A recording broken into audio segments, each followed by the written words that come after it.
নমস্কাৰ মৰমৰ ছাত্ৰ ছাত্ৰীসকল, আজি মই তোমালোকক পদৰ বিষয়ে ক'বলৈ ওলাইছোঁ। বাক্যত ব্যৱহাৰ হোৱা প্ৰতিটো অৰ্থযুক্ত শব্দকে পদ বোলে, নাইবা আমি এই ধৰণেও ক'ব পাৰোঁ যে বিভক্তিযুক্ত শব্দক পদ বোলে। পদ প্ৰকৃততে 4 প্ৰকাৰৰ: বিশেষ্য পদ, সৰ্বনাম পদ, ক্ৰিয়াপদ আৰু বিশেষণ পদ। কিন্তু কিছুমান ব্যাকৰণবিদে অব্যয়ৰ বিশালতাৰ প্ৰতি লক্ষ্য ৰাখি ইয়াকো পদ বুলি অভিহিত কৰে। সেইফালৰ পৰা ক'বলৈ গ'লে পদ 5 প্ৰকাৰৰ।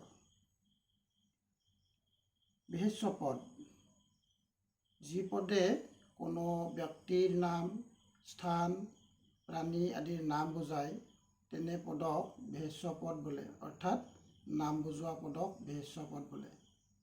যেনে দীপক এজন ভাল ল'ৰা, ইয়াত দীপক বিশেষ্য পদ হ'ব। সৰ্বনাম পদ: যি পদে বিশেষ্য পদৰ সলনি ব্যৱহাৰ হৈ দেখুৱায় সেই পদক সৰ্বনাম পদ বোলে। যেনে তেওঁ এজন ভাল ল'ৰা, ইয়াত তেওঁ সৰ্বনাম পদ। বিশেষণ পদ: যি পদে আন পদৰ দোষ, গুণ, পৰিমাণ, সংজ্ঞা, ৰং আদি বুজায় সেই পদক বিশেষণ পদ বোলে। যেনে এইটো ৰঙা ফুল, ইয়াত ৰঙা বিশেষণ পদ। ক্ৰিয়াপদ: যি পদে কোনো কাম কৰা বা হোৱা বুজায় বা নকৰা বা নোহোৱা বুজায় তেনে পদক ক্ৰিয়াপদ বোলে। যেনে ৰাকেশে ভাত খাইছে, ইয়াত খাইছে ক্ৰিয়াপদ।